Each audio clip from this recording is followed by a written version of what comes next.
pledge allegiance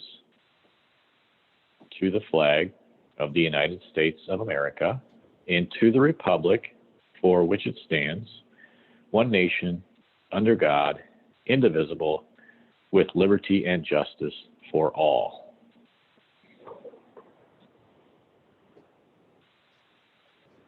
This time of the meeting, usually before we welcome everyone, I wanted to take a moment. Karen has received an update from Gerald Clonglin, who can certainly use our thoughts and prayers, but I think it very appropriate that we share Gerald's update in full, as I think you will all appreciate this. So here we go. I checked into Mary Greeley Medical Center on Friday, February 5th, with a stroke in the right side of my brain. Thus, the left side of my body was most affected, my leg, arm, fingers, and face. Therapy has been going well. The doctors have told me I should be able to go home on Thursday, the 25th of February, if all continues to go well. Then a program of home rehab. Not sure how long that will be. So we thank you, Gerald, for that update. Our prayers and thoughts are with you. But there's a couple of more interesting things that Gerald has been working on while he's in the hospital. Let me share the rest of his comments with you. A couple of interesting things. Number one, at my first rehab planning session, I was asked, do you have a typewriter? My response, I have a computer. Their response, have your wife bring it up as soon as possible. And he went to my program chalkboard and wrote under the priority section, work on left-hand keyboard coordination. It is still on the chalkboard and I type a lot, but I am still not back where I used to be. I still hit too many wrong keys, he says. Gerald goes on to say, I have been spending more time sharing about our Tanzania development projects than I ever thought possible. The interest in international development at the hospital is fantastic. Many staff have had international experience. Several asked, do you have pictures that you can bring and share? My response, many are in my computer, and their comeback, can we see some now? And I did. Can I see them tonight when I get off duty? I have been doing both. So last Saturday night was TZ night in Clonglin's room from 9 to 10 p.m. So when I do my rehab walks during the day, I hear, there goes TZ guy. Thanks again. And he's saying this to Karen. Thanks again to all you do for Rotary and for me, Gerald Clonglin. So that deserves a round of applause, because that is the attitude when facing adversity and challenge. To have that kind of attitude and still be a Rotary warrior, an international development warrior, that says a lot about Gerald's character. So our thoughts and prayers with Gerald, his family, and his continued recovery. Is there anyone else in our Rotary family that we should have in our thoughts today?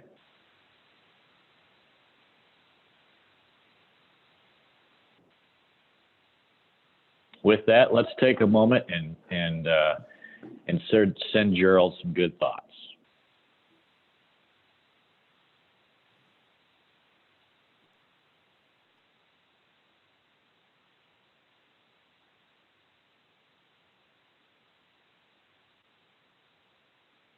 Awesome.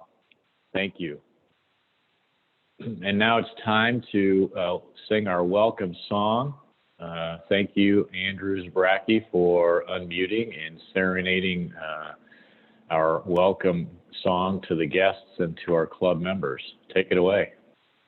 All right. Welcome, everyone, on this beautiful Monday morning.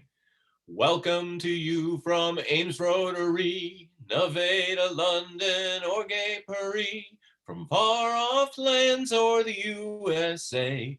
We're glad that you are here today. Come back again whenever you're near. Join us and then we'll make it clear. Around the world you will always be welcome at Rotary. Thank you, Andrew. And now it's time for a couple of announcements before we start our program today. Club business-wise, so we have our slate of proposed officers for the next Rotary year. Kelsey Carper, our president-elect, and Kent Frankenfeld, our president-elect designee, and their nominating committee have submitted the slate of officers for the coming Rotary year. Your board of directors has approved the slate as presented, and as you can see here, the proposed slate of officers are as follows. Mason Adams, president-elect designee, so to serve as club president in the year July of 2023 to June of 2024. Board of directors, Maynard Holberg has agreed to fulfill Mason Adams' term on the board through 2022. Jenny Legates would serve her first term from 21 to 23, and Theresa Cooper has agreed to a second term on our board from 2021 to 2023. So club members, all of you, have 2 weeks to consider the nominations or to submit other nominations for consideration, and then the slate of officers will be voted on by our membership on March 8th. That's Monday, March 8th. That's 2 weeks. So there you go. What a great slate of individuals to help move this club, continue to run the club and move it forward. Also, just from an announcement perspective, next week is the big day. So Monday, March 1st, that actually is the exact date of our 100th anniversary. The Centennial Committee has continued to be hard at work as far as identifying ways that we can celebrate. And on that day, we will have a bit of celebration prior to our scheduled program from YSS. So please, we'll make a note either to tune in at 11:45 or 12 noon. That will be out shortly. But we will plan on having some celebration prior to the regular club meeting. And Jeff Johnson, the chair of the Centennial Celebration Committee, and the entire committee request that you wear your Rotary Club Centennial mask to begin our meeting on March 1st, if you would. And I think that's it for the announcements. It's 12:10. I'm going to invite Liz Beck to unmute and then introduce our program for the day. Thank you, Chad. Today we have Jodi Stumbo, who is a member of our club, but also executive director of the Bridge Home, which those of us who've been around know it originally as the Emergency Resident Shelter. A bit about Jodi. She's originally from a small town in western Iowa, and she graduated from Iowa State and began her career as a high school English speech and drama teacher in Glidden, Ralston, which is on a two-hour delay today. I checked that out. In 2001, she saw an opportunity to move to the Ames community, and she started her career in philanthropy with Iowa State University Foundation. She was at the foundation for 16 years, and she had an opportunity to work in a variety of different areas. She worked as the executive director of communications, and prior to joining the team, Bridge Home Stumbo served as the development director for the Boys and Girls Club of Story County. The favorite part about her job is having the opportunity to be a voice for those in our community who go unheard. Every opportunity she gets, she works to dispel the myth of what it means to be homeless. Stumbo loves to see the excitement and pride in her staff and clients when a hurdle is overcome and family moves one step closer to stable housing that they can sustain. She believes that nobody goes through life without the need for a helping hand, and then she considers it a duty of a community to help neighbors who are in need, experiencing, or on the verge of experiencing homelessness. So, Jodi, thank you for being a part of our program today, and I think you've got some important stuff to share with us, so thank you. Yeah, thank you, Liz. Thank you, fellow Rotarians, for having me here today. Karen, can I share screen?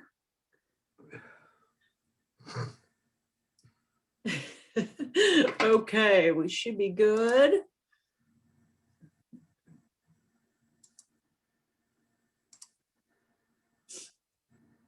Okay. So, let me get this right already.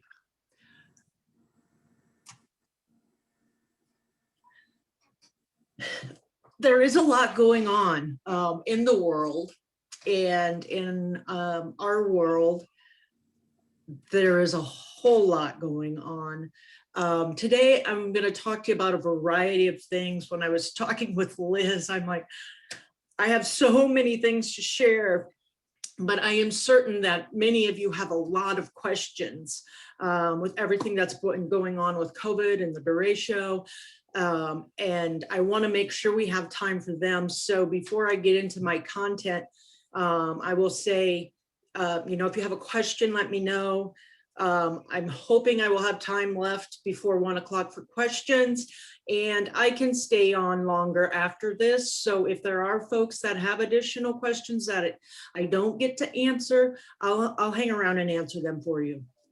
So I am going to start from the beginning, and some of you will know some of this because you've been around for a while. Some of you won't because you're new, and that's why I decided to start from the beginning, because from where the Bridge Home began to where we are today is a completely different organization.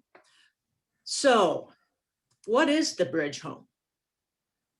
We were established in 1985 as the Emergency Residence Project. And our founder, Vic Moss, who many folks who've been around for a while know him as Saint Vic, and the man truly is a saint. He got this amazing organization pulled together. He helped so many folks over his tenure. And as I talk a little bit about our values, I think you will see Vic reflected in those values that we still hold deep and dear to us today. Main campus is located in Ames. We not only provide emergency shelter, but we're dedicated to preventing and ending the cycle of homelessness.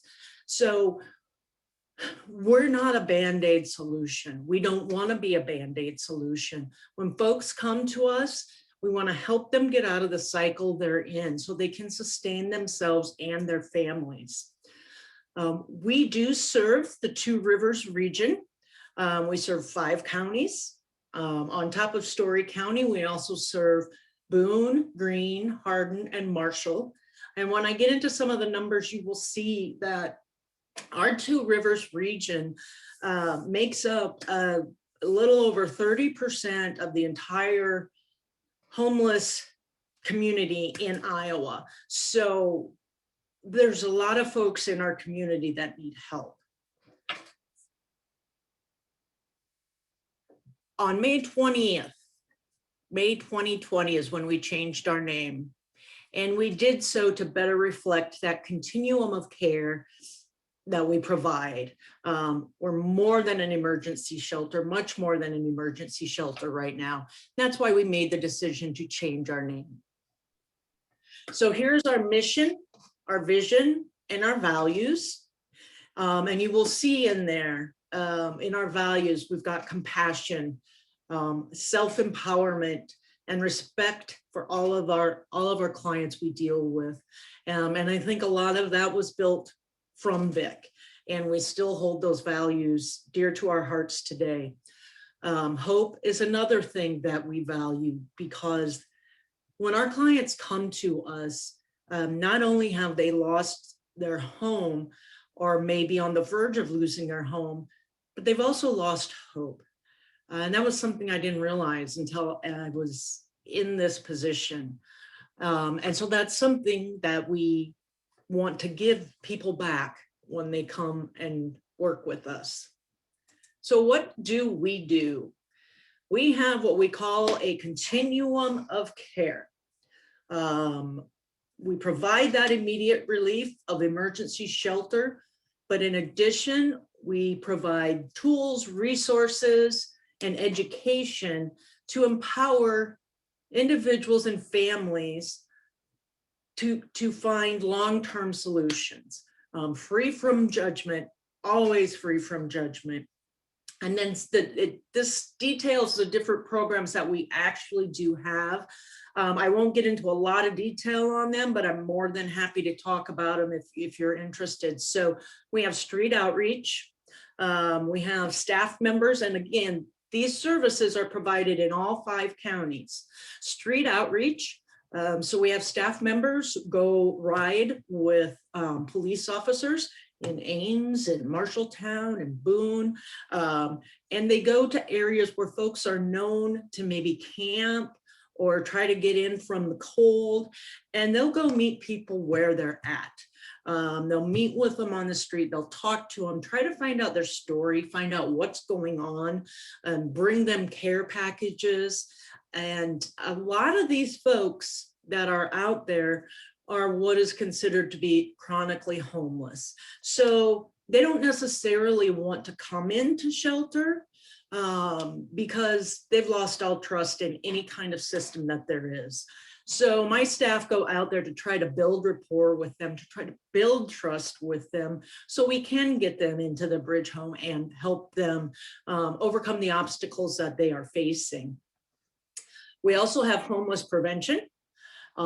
We hear a lot about that right now with COVID and the impending evictions that keep getting moved back. That's something that we're here to help folks with as well.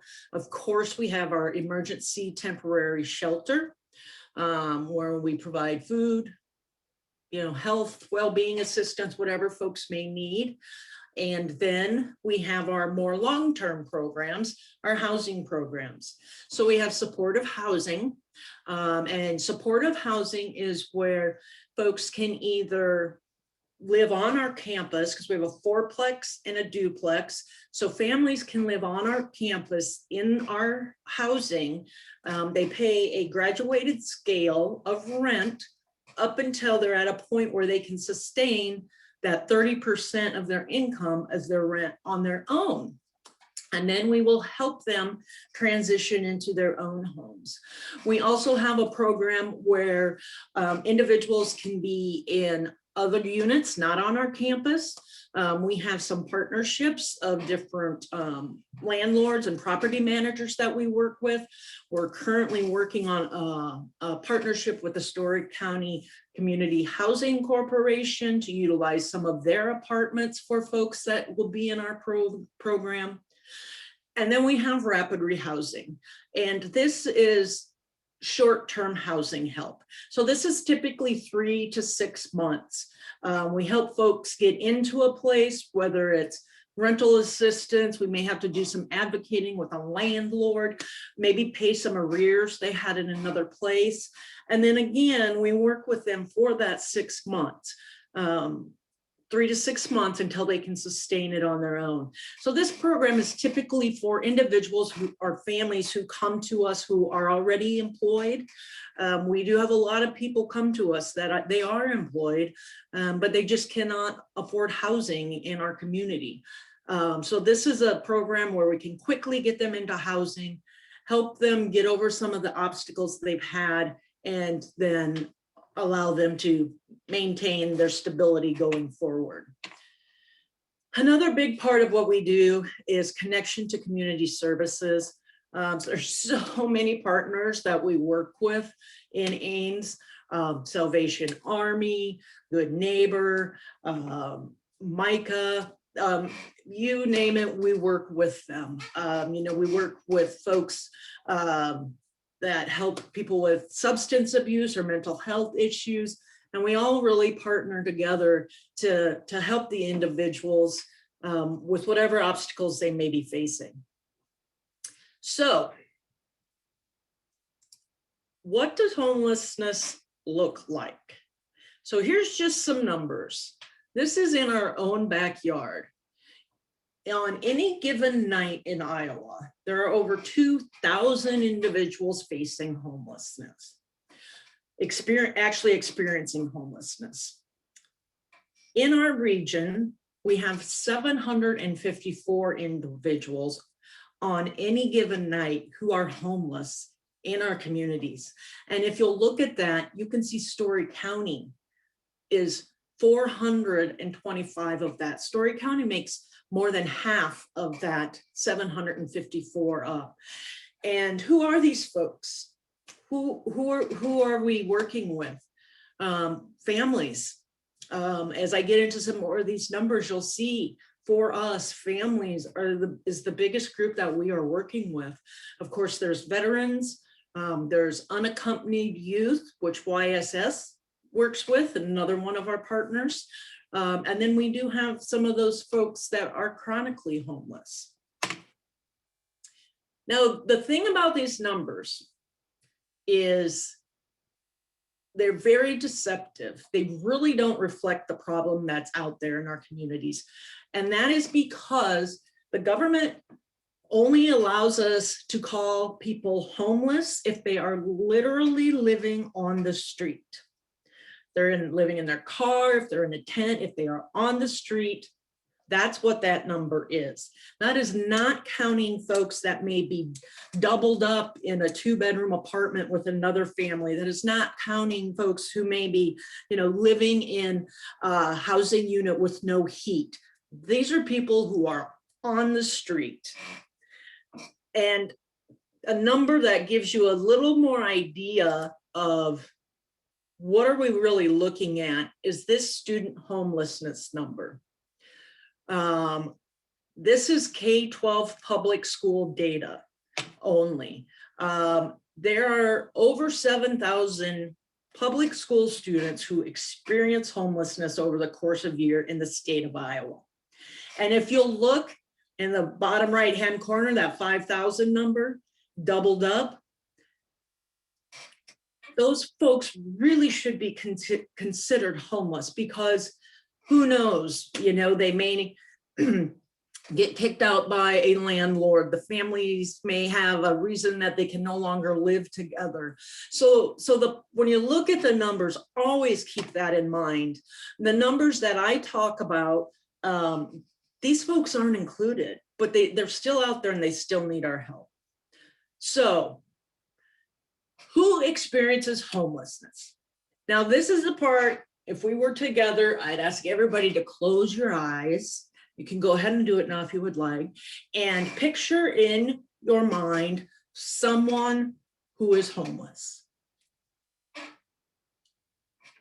How many of you in that picture see in mid 40, 50, 60 age, single man, really dirty, scruffy, maybe it doesn't smell so good?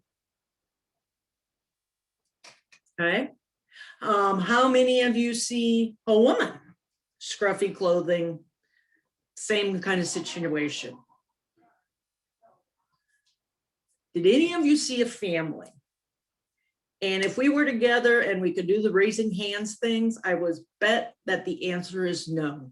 A lot of people ask me, if there's so many homeless folks in our community, why don't we see them? And my answer is always, you're looking for the wrong people. They could be sitting next to you in church. They could be your daughters or your grandchildren's best friends in school. They could be a coworker of yours. So homelessness does not discriminate. So let's look at some numbers of who experiences homelessness. Now, this is in the United States. I kind of wanted to start big picture so you can see in this wonderful country we live in, where there is so much excess and wealth and access to the best of things. We have over 730,000 people living on the streets. We talk a lot as Rotarians, we help folks in other countries, which is wonderful and noble, and we need to do that. But there's over 700,000 people in our own country who desperately are in need of help. And you can see who they are: chronically homeless, veterans, individual youth, people in families, and individual adults. So as a nation, the most people who are experiencing homelessness are individual adults. Let's drill it down a little bit. So here's Iowa. So there's over 2,000 people in our own state who desperately need our help. And you can see it pretty much mimics what the United States has, as far as it goes. Individual adults, still the highest. People and families are a little higher than some of the other numbers. But now let's really get close to home. Let's look at our Two Rivers region. 754, but look at, in our communities, 30% are people in families. And we see this. The last couple of years, 31% of all the individuals we are serving are children under the age of 18. Because we don't serve unaccompanied youth, that's YSS's role. That means these are families. Families with young children who don't have a home, who don't have food, who don't have a safe place to be. So as you look at these numbers in our community, you can see, do we have chronically homeless folks? The ones that I bet you saw in your head when I asked you to imagine someone? We do. Yes, we do. But it is not who makes up the majority of the folks we are working with. I broke it down even a little bit more. Story County, so of that 700 number, Story County has 425, so that's more than half out of the entire Two Rivers region are folks in Story County. You can see that 190 of them are in Ames. And my numbers don't add up here because I didn't add all the other small cities, but just a general number. And then, as I talked to you about, that number is not quite true. Let's look at homelessness in our community school district. Because schools get to count homelessness differently than we do. They get to count people doubled up. They get to count people living in a supportive housing program. So you can see, so add on to our 745, there's another minimum of 140 individuals out there.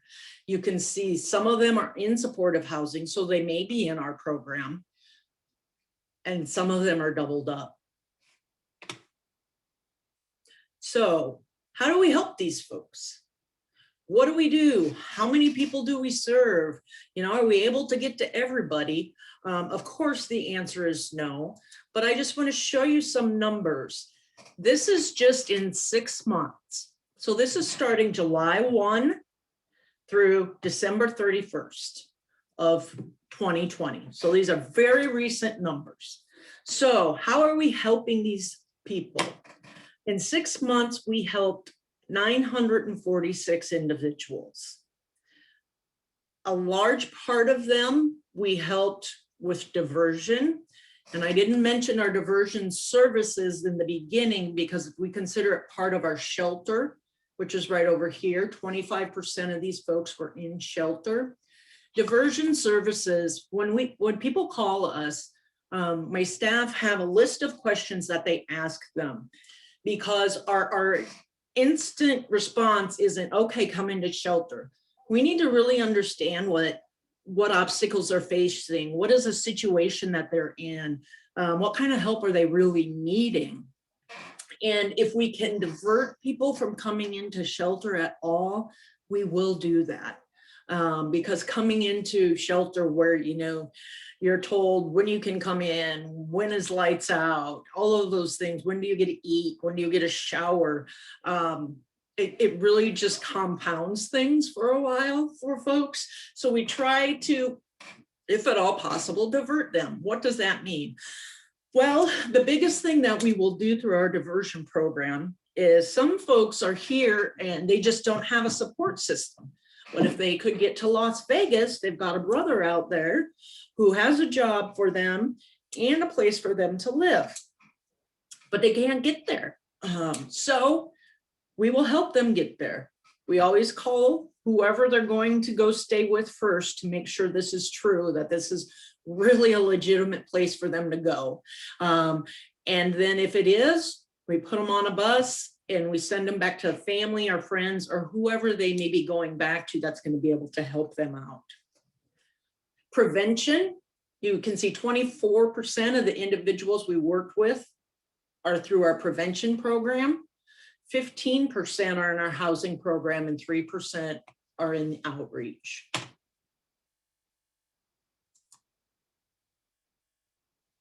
So what are the outcomes that we look at? So there's several things we look at and we measure to make sure that we're doing what we say we do, to make sure that, you know, we're walking alongside those who are most vulnerable to help them find hope in a home.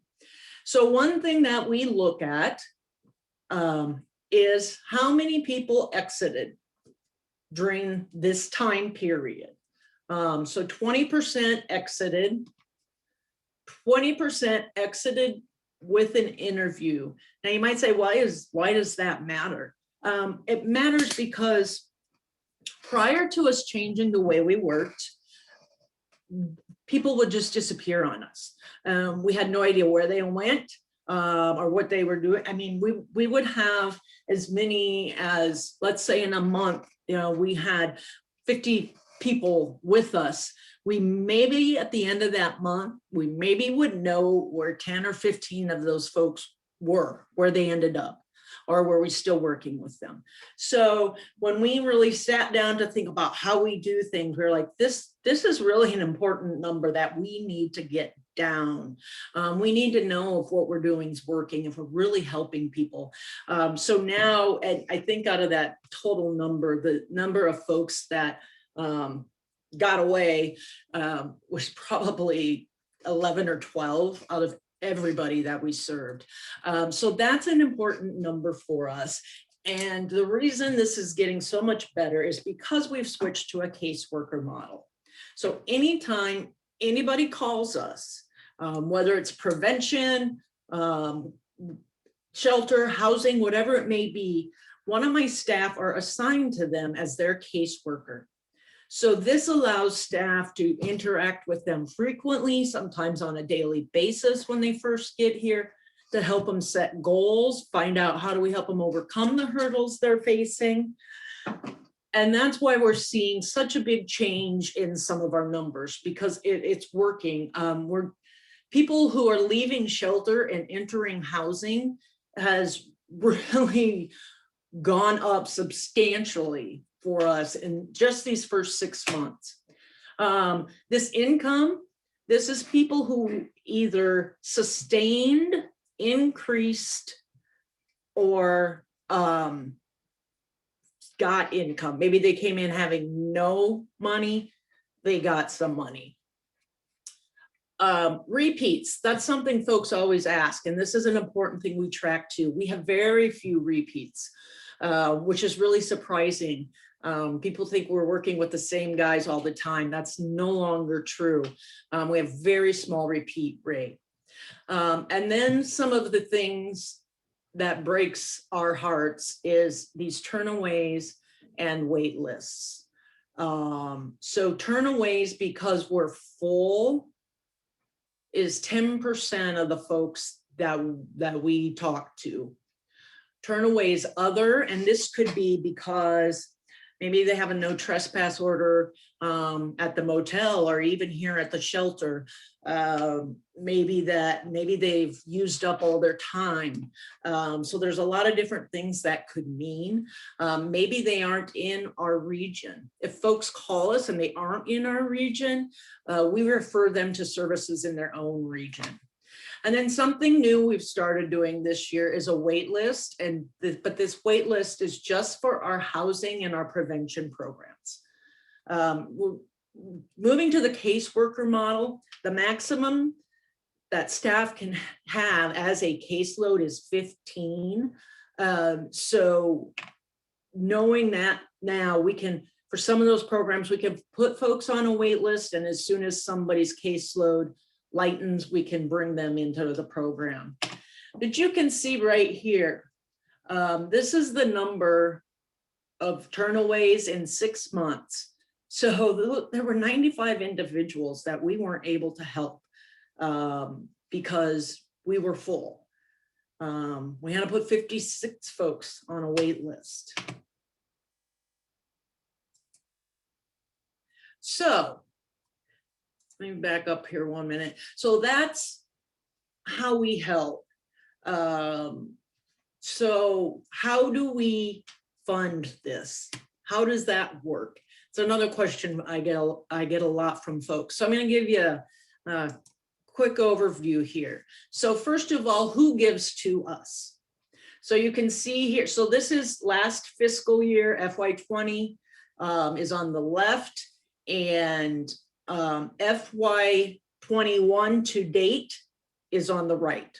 So at the end of last year, we had raised $724 some thousand. So if you look up this graph, the individuals are your dark blue. The next blue is businesses. That orange is churches. The gray is foundations. The yellow is government. So that would be HUD funding. And then the green at the top is other nonprofits or organizations. So that could be United Way. That could be our asset funding. So you can see we ended up at 724,000 last year. As of December 31st this year, we're already at $528,000. And this is revenue. So this is cash in the door. A big part of that, as you can see this fiscal year, is that CARES Act funding. We got a couple of really big grants from the CARES Act funding to help with prevention, shelter, and rapid rehousing. So what kind of gifts do we receive? So you can see the orange, again, set up the same way. Left is FY20, other one is 21. Private donations is orange. Private donations makes up the majority of our revenue streams, come from private donations. That blue is government grants. And then you'll notice on here, there's this little gray right above the blue. So that's the CARES Act grants. And then we have other grants that we apply for and receive. Then we have asset. And then we have here some other funds coming in that we are saving for a project down the road. So what does our giving look like? So this again is revenue dollars. This gray bottom one is FY19. We landed just a little under $400,000. FY20 is the blue number. You can see where that was at 700,000. So far to date this year, here is that 500 and some thousand. And what this is showing you right here, the dotted line, the dotted orange line, that is our total development or fundraising revenue. So one thing that isn't counted when you're looking at revenue is pledges that may be getting paid yet this year. So reality of it is we've actually raised almost $1.2 million in these first 6 months.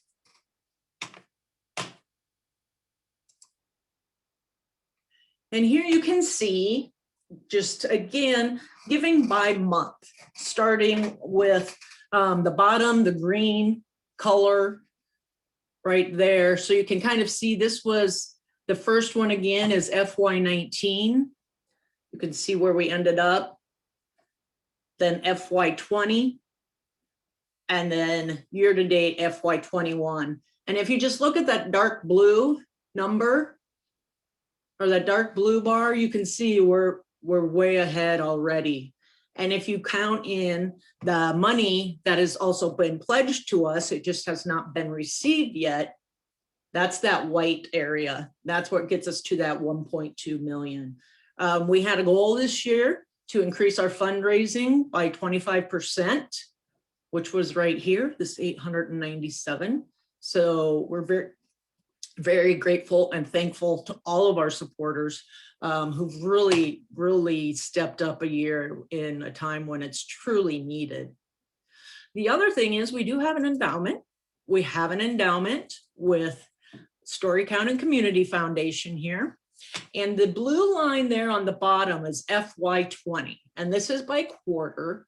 So if you look at the lower or the left side, you can see last year, a little over $4,000 came into our endowment. This year, almost $20,000 came into our endowment in that first quarter. During quarter two, over $22,000 came into our endowment, when the prior year was a little over 6,000. If you look at the total giving to date, which is the next numbers, you can see we've brought in $42,000 into our endowment, with the last year being 10. And so you can see there on the end, the substantial growth that we're seeing in our endowment. This is really important, as you know, for moving forward, for helping us to be able to sustain what we do far into the future. So we've been really excited to see this growing, and to see that people are becoming aware, yeah, we do have an endowment, and it's really easy to invest in. So that's all the numbers, that's the data, that's everything you would like to see when you're talking about data and numbers. What I always like to do at the very end is let you hear from one of our clients, because what's really important is not all these numbers, it's not all the data, it's our clients and what is going on with them. As Liz mentioned in my introduction, I feel very strongly that it is my role to be the voice for these folks, to advocate for them, to advocate for my staff who work tirelessly to help folks, 7 days a week, 24 hours a day. So I want to wrap up with a story of our client's voice. This is one of our recent success stories. So we had a single mother with 2 children come into our housing program. So they were staying in one of the rooms in our fourplex. When she came to us, she was working part-time at McDonald's. So when we talked about, we look at income and where they are when they come to us and where they are when they leave us, her income, it just was, you can't sustain housing in Ames or Story County if you're only working part-time. And that's what she was doing. So she came to us and, one big thing that we needed to do, that one of her big goals was to increase our income. So while she was with us, she went from part-time at McDonald's to a shift leader. And then from a shift leader, we shared with her, I mentioned community services and community partnerships earlier on. We had shared with her a program that the Chamber and United Way are involved in, and that's that Workforce Solutions program we have here in Ames. It's an amazing program. If folks attend it, they get help with childcare, they get transportation, they get help with whatever resources they need to take these classes. So Mary took the class. She wanted to go to Women in Manufacturing class. So she did. She completed it. We had another woman here going through it also at that same time. And after Mary got through that program, Mary left that program with a full-time 40-hour-a-week job with benefits in one of our large industry organizations here in town. And she moved out last week into her very own apartment that her and her boys are living in. because she can now sustain it. And that's what we do. We get people out of the cycle, we work with them, we meet them where they're at, and we help them to get back that hope, get back that pride, and so that they see they do have a future, to see that they can sustain their own future, they can be in control of their own lives. And that's what happened with Mary. And I have to give a shout out to the Ames Chamber, because that success story is theirs as much as it is ours. And thank them for their partnership.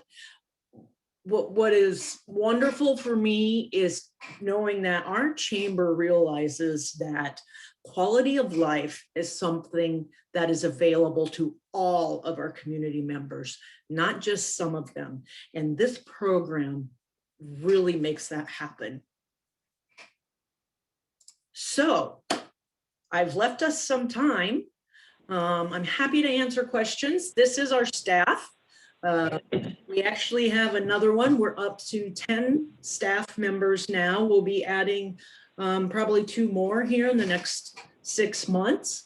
So we are a growing organization. And oftentimes when I speak with folks, I say, you know, the best thing that could ever happen to me in this job is if we could close our doors. Because if we could close our doors, that would mean everybody in our community was housed and stable and safe.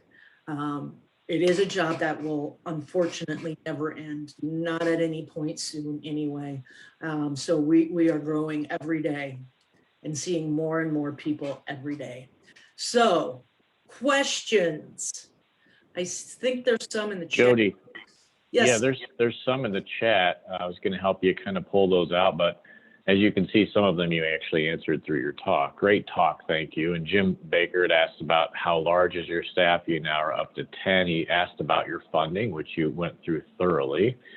And Jeff Johnson was asking about good revenue report. What about an expense report? How are you doing expenses against revenue? Not well. I should say not well. Our expenses right now are over the revenue that's coming in the door. And that is shifting now this month. And in the future, we'll get back to right side up. What's happened, and one thing, and some of you know this, as a result of COVID-19, we had to take folks out of our main shelter and house them in apartment units, because if you've ever been here, it's just an old house, and folks are 6 in a room, 4 in a room, sharing 1 bathroom. So there's not a lot of room in here to follow the CDC guidelines. So we moved folks to hotel rooms. And since March, we've been paying an average of probably about $28,000 to $32,000 a month on hotel rooms. This obviously was not an expense we had anticipated or budgeted for. Asset, the city, the county, and United Way were wonderful partners when this started, and they gave us additional funding through July to be able to keep folks in the motel rooms at our same capacity as if they would have been here. And then after July, there was the rumor that the CARES Act was going to happen, and that some of that funding would be for shelter. Well, the first round came and it wasn't for shelter. It was for prevention and housing, but they kept telling us there's still shelter money coming. Well, finally in December, that all got worked out, and we got CARES Act funding for the shelter. And so now we can go back and claim some of that money that we were spending before we got the funding. But going forward, we anticipate people will be in hotels. We are anticipating till the end of this fiscal year, but we are going to start on March 1st, slowly bringing people back mainly the gentlemen back, kind of starting small and gradually growing. So that second round of CARES Act funding that we got is what we really needed to help us with our expenses. Otherwise, typically in a year, we end up the year with zero. And that's what we operate for. We are a nonprofit. We do try to operate at that zero end of the year budget. Thank you. And it looks like some people wanted to know more about, do you need towels and bedding and then cleaning supplies? People had asked or even dropped some off before. How is your need for towels, bedding, cleaning supplies, things like that? I think cleaning supplies is something we always need, and those can be dropped off at the shelter. Between 9:30 and 4:30 is usually the best time where you'll be able to, somebody can let you in or help you bring it in. Everything else, we're really doing good on right now. We did just recently put a call out on Facebook for mugs, coffee cups, and cereal. In anticipation of the gentleman coming back to shelter. That is something that we were asking, but typically with in-kind donations, let's say if someone has, the towels or the clothing or even furniture, we partner with Overflow, the thrift shop here in town.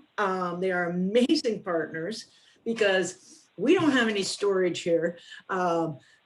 We're cramped in very tightly, and there is no room to store a bunch of towels or a bunch of bedding or a bunch of winter coats. So what we ask folks to do is bring most of those things to Overflow. And then what happens when our clients come in, if they are in need of things, like I know the other day I heard one of my staff people talking with a client who was getting ready for a job interview, and they were able to give him a voucher to go to the Overflow store to pick out black pants and a nice shirt and a tie so that he could go to his interview. So the donations go to Overflow. We can give our clients vouchers to go there and shop, and they don't have to pay for the items that they are shopping for. So that's where most of our in-kind donations go. Yeah, John Dahlhoff was asking about the physical condition of your facilities.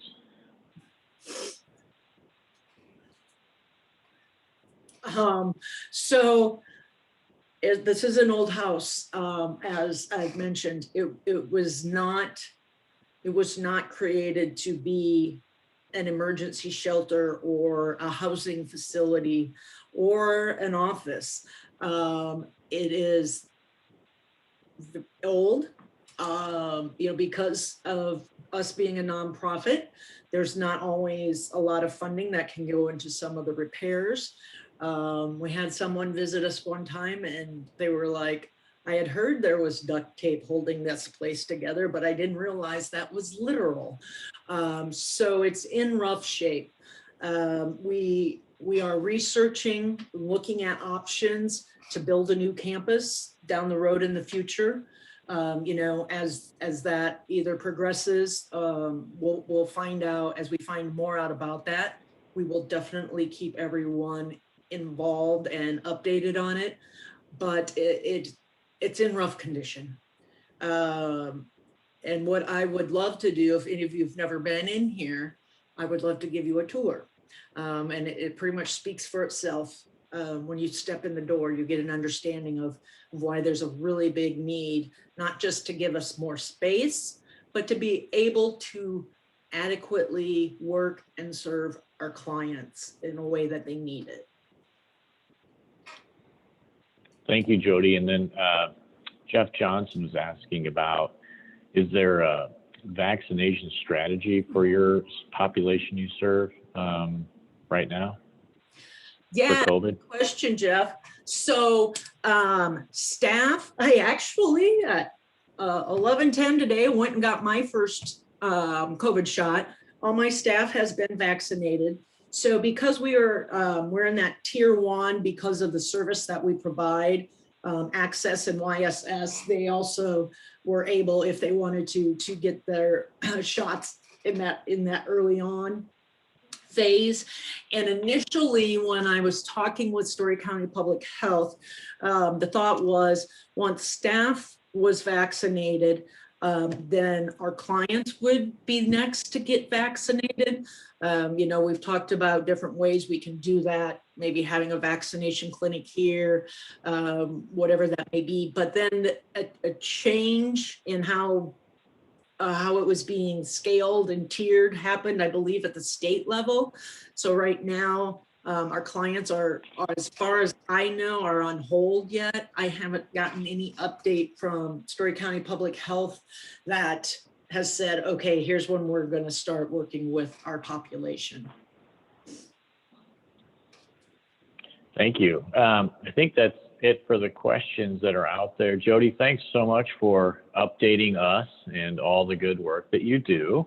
We appreciate that and appreciate you creating awareness and serving the way that you serve. So this just helps us be in touch with what's going on in our community and things that we need to be aware of. So thank you for all you do. Thank you. And thank you to everybody for all your support. Many of you are involved with us. The club itself it supports our organization. So we are so very grateful because this is truly a community issue, and we cannot do it without our community. And we're so grateful for the support we receive. So thank you. Thanks. And just as a reminder, next week, wear your mask, please, your Centennial Celebration mask. We will kick off March 1st meeting with some celebratory centennial moments and tidbits, and we will still have a program also from YSS next week. So wouldn't that be awesome if we could get at least 100 participants on our Zoom meeting for our 100th anniversary? So if you see or don't see faces that you used to hang out with at our in-person meetings, maybe we could give everyone a little nudge and try to get our participation up to 100. I think that would be pretty cool. With that, let's wrap up our meeting today. We'll leave the meeting open also for a few minutes. Again, we've had some just nice casual dialogue after these meetings for those that want to. I know I won't be able to join us today, but I think Karen might be able to leave that meeting open for a few minutes for those that want to hang out and chat. So thank you, Karen. And with that, let's end the meeting with our 4-way test, if you want to join in with me. Of the things we think, say, or do, is it the truth? Is it fair to all concerned? Will it build goodwill and better friendships? Will it be beneficial to all concerned? So thank you, everyone, and we'll see you next week.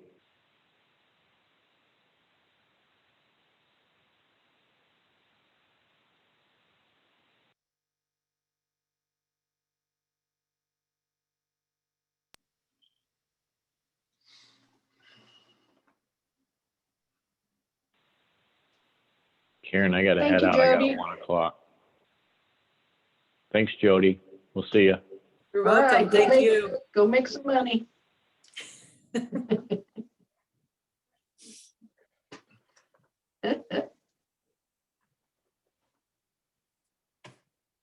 Jodi, Deborah Johnson noted in the chat that the club donated money several years ago for a renovation of the upstairs bathroom.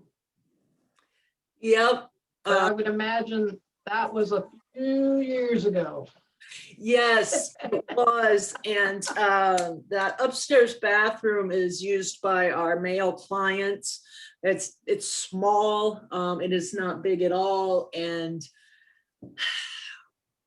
gosh, probably every 3 months when men were in here, we'd have a big leak coming down into the main floor level from that bathroom.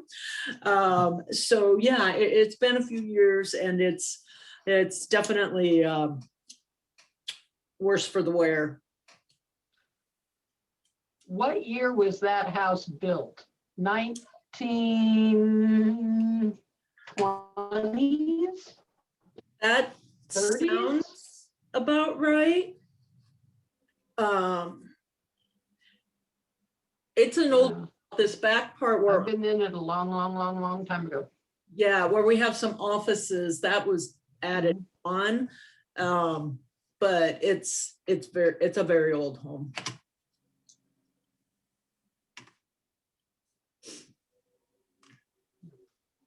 Cliff, you're on. I see other people are on, but they're muted. So if anyone wants to unmute and talk, feel free. I have nothing to add right now.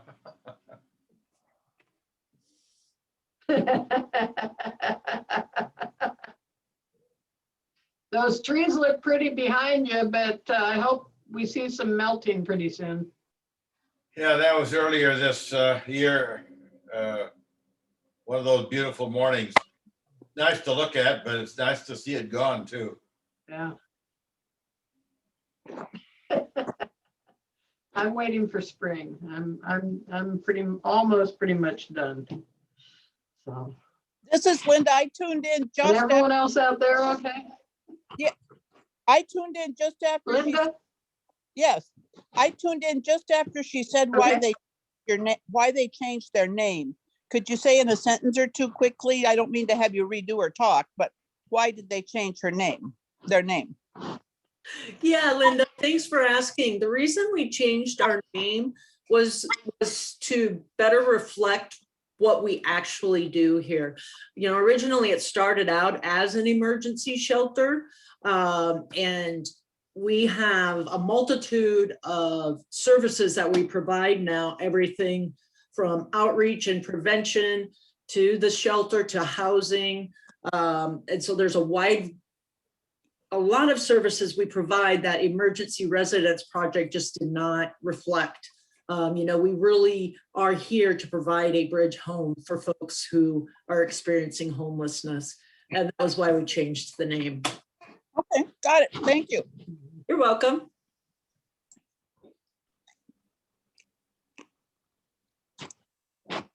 Very good presentation. Thank you. Bye-bye. Thank you, Cliff. Bye, Cliff. Bye, Cliff. Bye-bye. Jodi, bye-bye. Jodi, you have a board of directors? Yep, we do. And John Dahlhoff, community leaders or?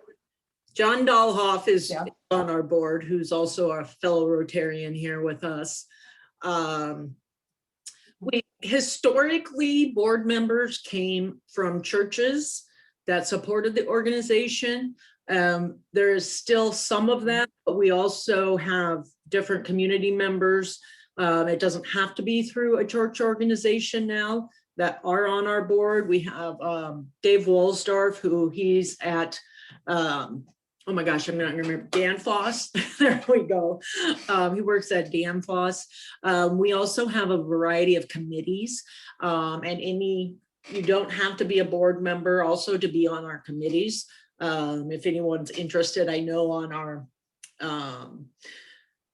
personnel committee, we have an HR professional from Green Hills who's on the committee but not on the board.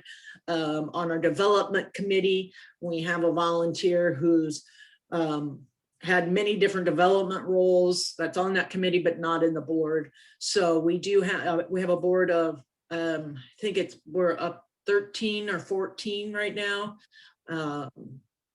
and just a variety of folks. Good. Good. Anyone else? I see everyone's on mute and I'm the only one not on. So come on, guys.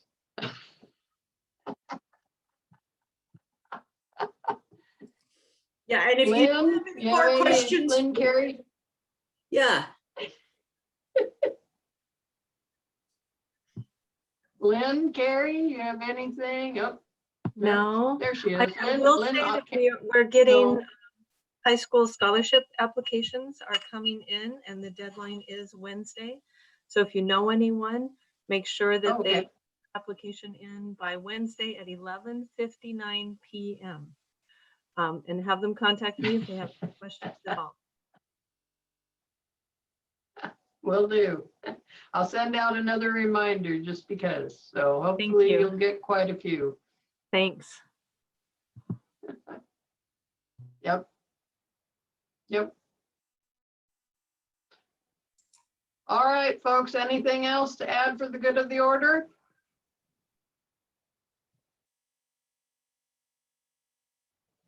I don't think so, Jody. Everyone's pretty quiet today, so thank you very much for your presentation. I hope the rest of you stay warm and cheer on the sunshine. We deserve it. Thank you, everybody. We'll see you next week. Bye-bye.